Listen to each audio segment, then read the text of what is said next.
by Ann Cunliffe, or this writing. This is called "Why the Hell Isn't He Wearing Socks?" Or My Story of Being Inspired by John.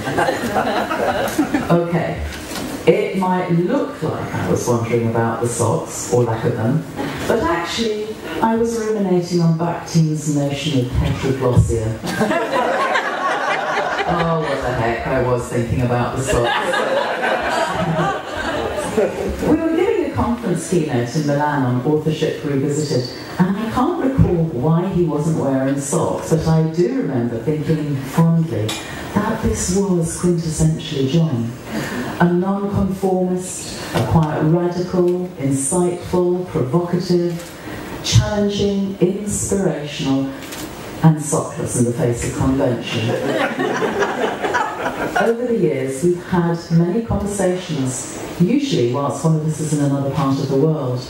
And although none of them have been about socks, I always come away from our chats with another question, another idea to work through, or a different way of thinking about something.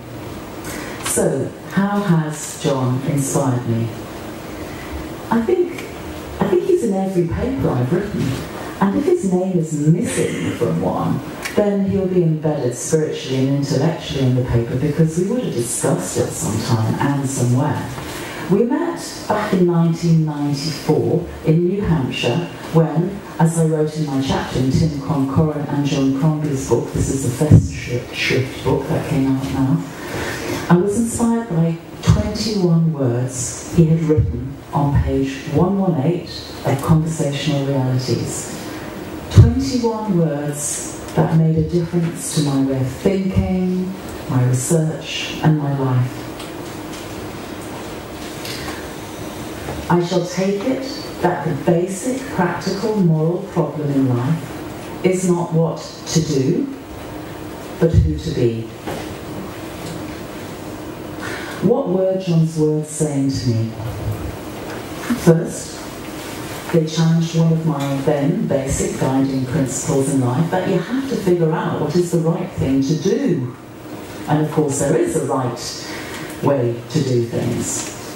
Second, much of organisation and management theory focused, and still does, on what managers and leaders should do. What structures, behaviours, actions, plans, strategies, roles and techniques they should employ to make them good, morally neutral technicians, i.e. rational, efficient and effective. And here was a potentially different way of thinking. If we can figure out what it means to be a responsive, responsible and ethical human being and leader of an organisation, then what to do should fall into place. Those 21 words led to a paradigm shift for me, and they not only shaped who I am as a person and a scholar, they also shaped my research agenda and my teaching, in the sense that I began to think about what the implications might be for the way leadership and management are conceptualised and carried out in organisations. So, if I hadn't read Conversational Realities or met John, I'd probably be sitting in an office somewhere, wearing compression socks, generating nice little propositions and models and theories, and being bored out of my mind.